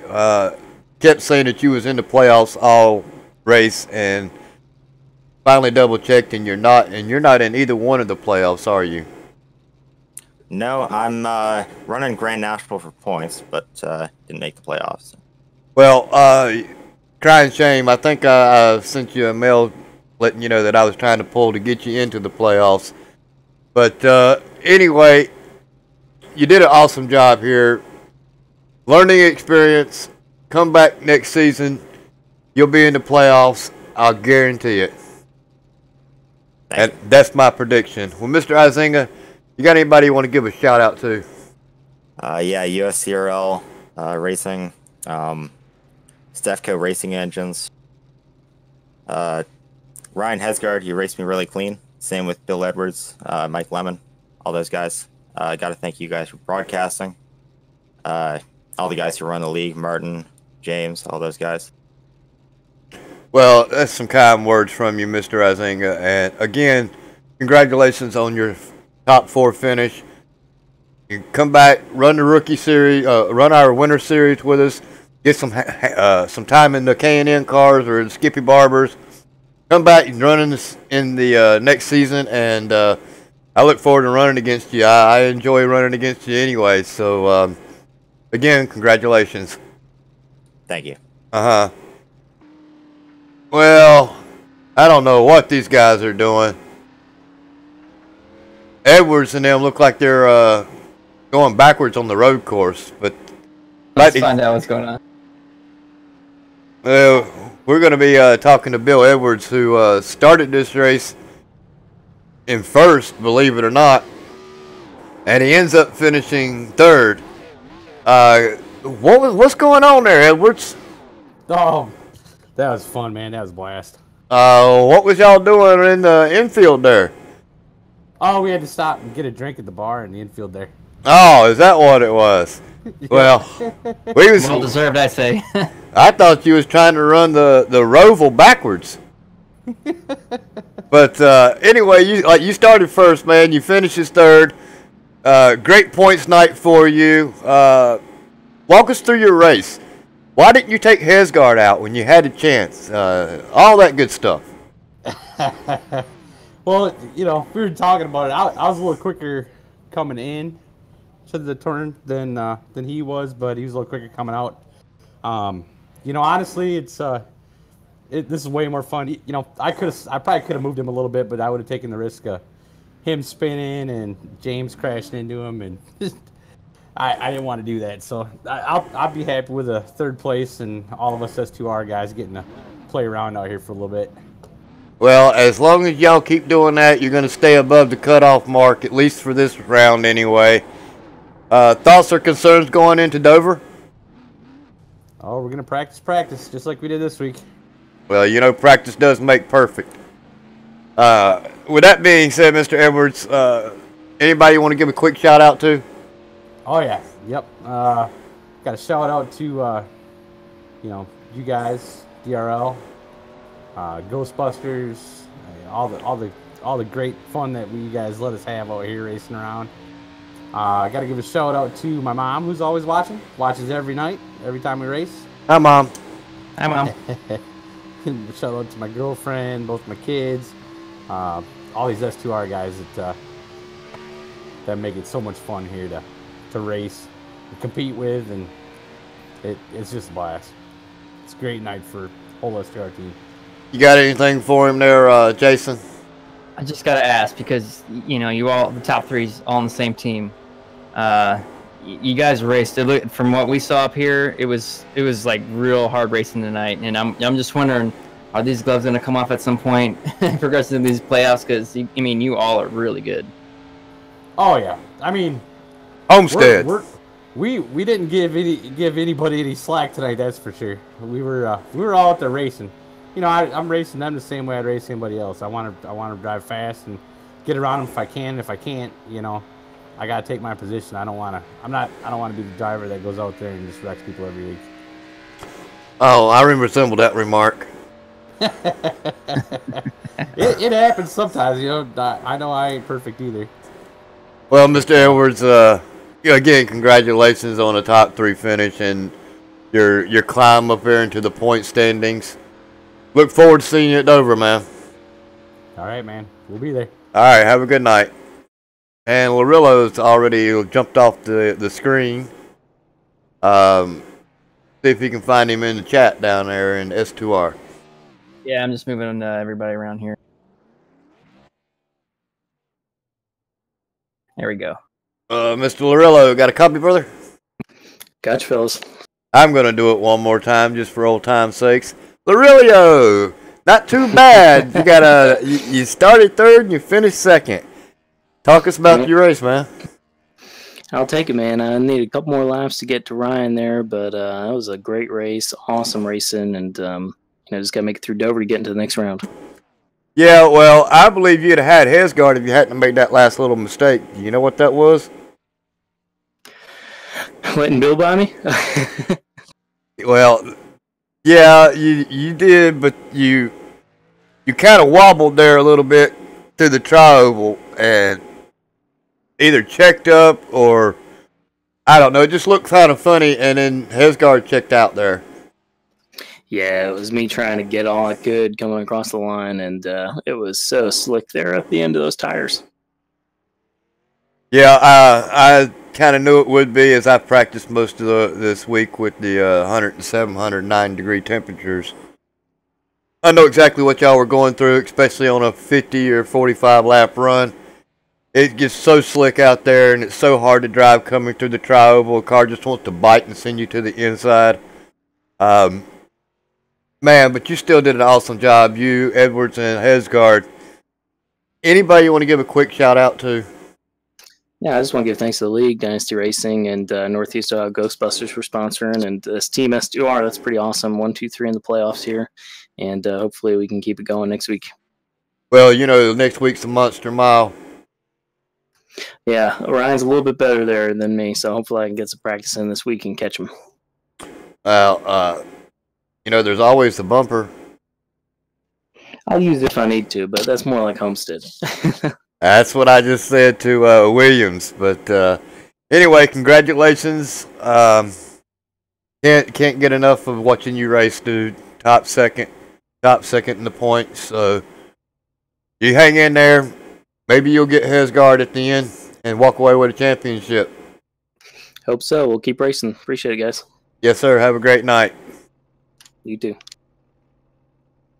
And we're going to jump right over in here to Mr. Hesgard and see what he has to say about winning yet another race here in the playoffs. He is definitely locked into going into Dover. He don't even have to really run. All he has to do is show up. Hesgard, you got a copy? Yeah, man, go ahead. Wow. I mean, I just don't know what to say. You started 5th, ran Izinga down in almost no time at all. Yellow flag comes out. You take over the lead, and pretty much you ran the rest of the race from there. Walk us through your race. Leading up to it, you know, this was by far not my strongest track. Bill was showing me how to do a bunch of stuff during all week.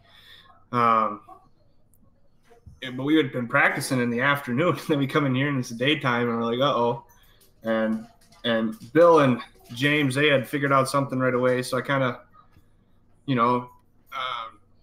took some of their advice. And once I got settled in, like on that long first green flag run,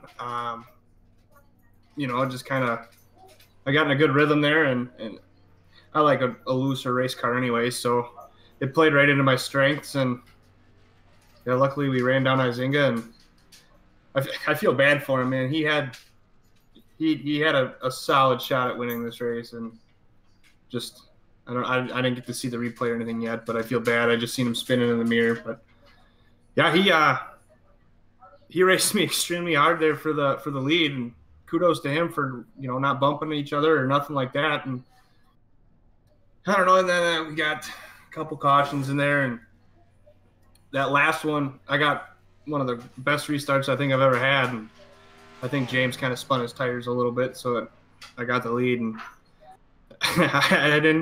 I knew it was a matter of time before Bill would get to my bumper. I thought for sure he was going to move me because he was getting closer and closer and closer. But kudos for him for not doing that and giving S2R the 1, 2, 3. Well, there was a couple of times where I was thinking, yeah, push him. Just all you got to do is bump him just a little bit, and he'll jump up to the top, and you can go right on by him, because he was having to back out going in, and then you were just pulling away from him on the outer exit. It was just like, I don't know, man. I just think that if he'd have gave you a little tap, you'd have went up the track. Probably wouldn't have wrecked you, and then y'all would have had a really close battle coming off there. But yeah, y'all did an awesome job being clean. Jason, you got anything for him? Just gotta say, this S2R team has been extremely good in the first 2 races of this playoff. And my question is, how much harder your teammates are going to be racing you towards the end here? And it's going to be really exciting because it was a really good race. It didn't look like they were giving you an inch. So good stuff. And congratulations first and foremost, because you absolutely ran a great race. Yeah, the nice thing with our team is we race each other hard, but we race each other clean. Incidents do happen, and we've seen it in previous races where some of us get together and end up taking each other out, and that's just part of racing. It's nothing, no intentions. We don't block for people. We don't, Lorello and I could have pulled over, and we could have gave Bill the win, and he would have been locked in. All 3 of us would have been locked in. But we're not about that. We look at the big picture. We don't care who it is. We just want a championship under the S2R name. So, big kudos to those guys for racing me the way they did today. That was by far the most. I haven't had to use much more talent than I've had to use tonight. So, I can't say enough. Those guys raced me, to the best of my ability. And I think Lorello had me with one more. If we had one more lap to go, he would have had me. So big, thank you to those guys. Well, again, you did an awesome job here. The odds are of S2R walking away with a championship have just now been increased. So, again, congratulations on your win. Shout-outs. I know you got them. Yeah, as always, we'll start with the DRL group. Without them and their sponsors, Northeast Ohio Ghostbusters, the Grand National Series wouldn't even exist. So big thank you to them, Molnar Automotive and Winona Road for sponsoring the other two series. Big thank you to you guys in the booth. You guys do an amazing job, and I cannot wait to watch the replay of this race again. I was in the car, but I'd like to see it from a fan's point of view. Big thank you to Wade Hustad. He took time out of his day today, and he came in and he practiced with us. And that's the beauty of this league is the fast guys are willing to help the not so fast guys just to make this league better overall. And as always, I got to thank my teammates, especially tonight. We practiced all week. We got faster and faster, and then we had one heck of a race there at the end. So big thank you to those guys. Well, again, congratulations on your second win of the playoffs. Look forward to seeing you at Dover. Can't wait. Look forward to seeing you come into Homestead. I'm going to make a prediction that you'll probably be leader in the points going into there. I don't know how well you fare at these up-and-coming tracks, but if you drive anything, if you say you wasn't good at this track and you drive the rest of the tracks like that, then these boys got something to look forward to coming playoff times at Homestead. Yeah, we want to get through round one, make sure we're all in.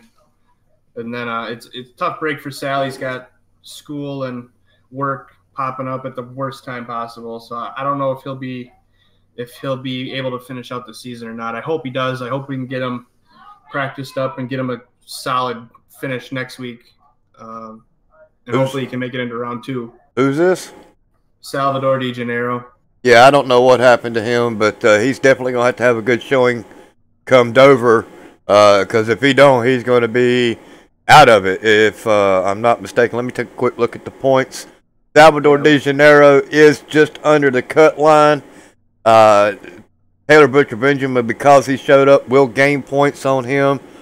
So he's going to have to really get a top five going into the Dover next week, and Taylor Butcher Benjamin is going to have to be on the bottom of the list if he wants to make it. Dustin Jones gained on top of him as well because he showed up here tonight. So Salvador De Janeiro, I hope he does. I hope he's able to come in and make it above the cut line, but it's going to be tough going into Dover. Yeah, we're gonna if he's able to make it, we're definitely gonna make him practice with us. We got to get him. He's got to be in that mentality of win or go home. So we'll see if we can get him up there. Yeah, we told each other if we can just get through round one. We have a few strong tracks in the second round too. So just get through these. Just make sure we get in on points, if not on wins, and then we can. Once we're locked, we'll be really practicing for Homestead because I do believe that's a winner take all. So, well, I'm looking forward to myself to win or go home coming this week at Charlotte, and I cannot find a camera angle from nobody. With the conditions tonight, tomorrow's race should be a pretty good showing. A little. This Grand National car, it could be tricky at times. It was started off extremely tight. We practiced all week extremely tight, and then we come in here today and it's wicked loose. So tomorrow should be a good one to watch. Yes, sir. It sure will be. And congratulations again on your first place finish. Thanks, guys. Well, ladies and gentlemen, we lost our backdrop for Charlotte as we've sat here and we've run our mouth so long that the server has just about disconnected us. So we're going to quickly run down through this real quick. Unofficial results: Ryan Hesgard was first, 71 laps led. Arillo second, Edwards third, Ben Izinga got 48 laps of this race. Not bad for him. Fourth place finish. Mike Lemon fifth, Carl Dodson sixth, Ryan Gimmel seventh, Richard Springer eighth, Clay Phillips ninth, James Pandolf 10th, and Dustin Jones rounds out in 11th. Taylor Butcher Benjamin 12th, Getty Buckner 13th, and Bad Night for Tater Bowman rounds out 14th position. As always, we want to thank James Pandolf and Tater Bowman for putting this league together, Tater for all the financial aspects of it. The graphics department and technical issues we have are done by Jordan Gonzalez and Martin Wenzel. Marketing done by Jordan Gonzalez. Broadcasters, myself, Taylor Butcher Benjamin, Martin Wenzel, Getty Buckner, Ryan Branch, and Jason Taylor. Still ain't got that name up there, Jason. Sorry, man. Administrators for these races are Tater Bowman, myself, or for the league, not for the races. Administrators, myself, Tater Bowman, Martin Wenzel, Jordan Gonzalez, James Pandolf, and Getty Buckner. Thoughts, concerns, anything that we can do to make this league or your viewing pleasure better, let us know. Drop us a line, hit the link below, go to the website, send James a message. If you're a member of our Discord, you can find us in Discord, send us a message. As always, we will take your thoughts and concerns into whatever, Admitted race control for the Monarch Automotive Cup Series is Tater Bowman. Administrator and race control for Northeast Ohio Ghostbusters Grand National Series, Martin Wenzel. Administrator and race control for our Winona Road Truck Series is Getty Buckner. Administrator and race control for our Indy Series was Eric Weatherholtz. Again, we want to thank all these men who put time in and time out for the Dynasty Racing League and for putting their time in here for our broadcasting here at DRL TV. Ladies and gentlemen, with that being said, we're going to say good night and God bless and look forward to seeing you next week at Dover as we sign off.